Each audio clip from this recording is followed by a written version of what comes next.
Welcome to American Latino Presents Latinos Out Loud. I'm Humberto Guida, host of American Latino TV spin-off show LatiNation, and sometimes a stand-up comedian myself. As for our special guests, they perform stand-up comedy on stages all over the country, and you might even catch them on some of your favorite shows. With us from left to right are Mellissa VillaSenor. Hello. Francisco Ramos. Yeah. Marcella Arguello. And Jesus Trejo. Hello. Awesome. Now, before we get the segments that we've done on you guys and get your reactions on them, I want to start the panel discussion with this question. Where do Latinos as a group stack up on the comedy scene today?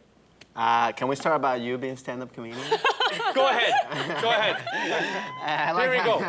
This is where he really wants to start. Listen, I perform stand-up comedy once every 2 months, and I think that counts. No, it doesn't count? No. You got to get up every day, four Every times. day. That's what it means to be a comedian, first of all. Let's get that out of the way. Yeah. How often do you guys perform a week?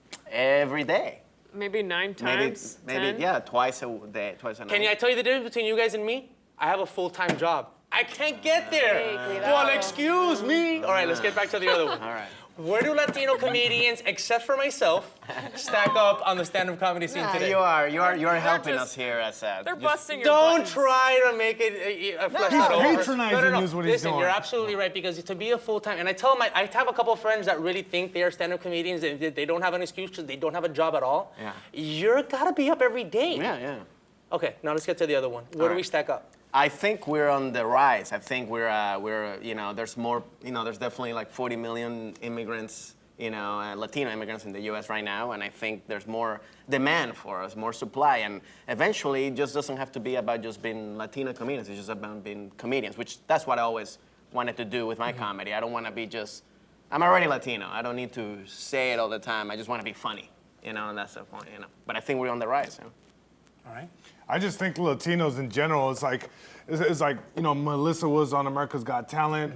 You have the correspondent for the Daily Show on Comedy Central, Al Madrigal, he's Latino. The winner of Last Comic Standing, Felipe Esparza, and then so many comedians, two that come off the top on Netflix. They have our specials, Felipe Esparza, Steve Trevino, and the list goes on. And I think now Latino, especially in comedy and also in entertainment, we're really making our presence felt. Also, George Lopez being able to adapt with the times of, hey, there was sitcoms, now he's diving into movies, but hey, we also have a story to tell. Like most recently, there's movies that he's produced and got behind that tell a story within our community and also use a lot of Latino talent on and off camera. So Now, Melissa, you were on America's Got Talent, but did they market you as the Latina?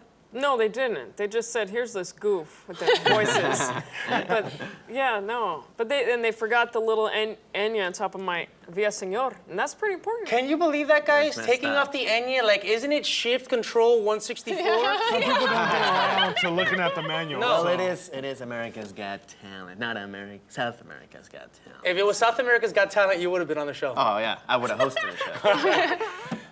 Marcella, do you deal with typecasting? I mean, do Latinos deal with typecasting, and is it something that we're trying to break off so we can be like, look, we can play anybody, maybe not someone from Norway, but we can play a lot of different roles, and we don't have to be just thought of as Latino? Yeah, I mean, I definitely think that Latinos in general, we're such a mix of backgrounds that there's no Latinos that look the same. People always try to say Latinos are short and brown, and that's it, but it's not the case. Just look at the panel. We're all very different looking, and it's a reflection of what Latinos actually are. They represent all types of backgrounds, and we could easily play anything in any format. Yeah, it kind of sucks whenever there's, let's say, a role for a Latina, and they kind of assume that she's going to be between 5 feet and 5'4", and then you show up and you're how tall? Right, I'm 6'2". That's always a curveball to them. They just can't wrap their minds around it. But Sofia Vergara is another good example of someone who, when she went out for roles, they were like, you're not Latina enough because she had blonde hair. And she has naturally blonde hair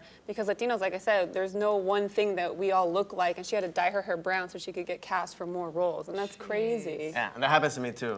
Sometimes I go to auditions and they're, it's a female, 5 foot.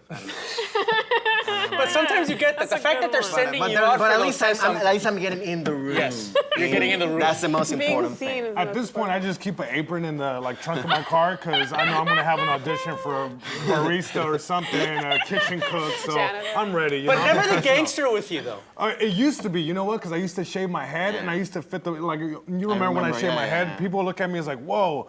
And now it's kind of like, hey, I'm balding. I can play something else. Now but he's like the But movie, what is it, Stand By Me? Or Take your time. Forget the Stand name. up and deliver. I look like Edward James Olmos. That's what what it James is, you know Olmos. what I mean? Yeah, that's what I was It's saying. just, hopefully he does a movie about his life and I can play it maybe when he's 40, Young you know, Edward. There you even go. though I'm 28, but that's fine.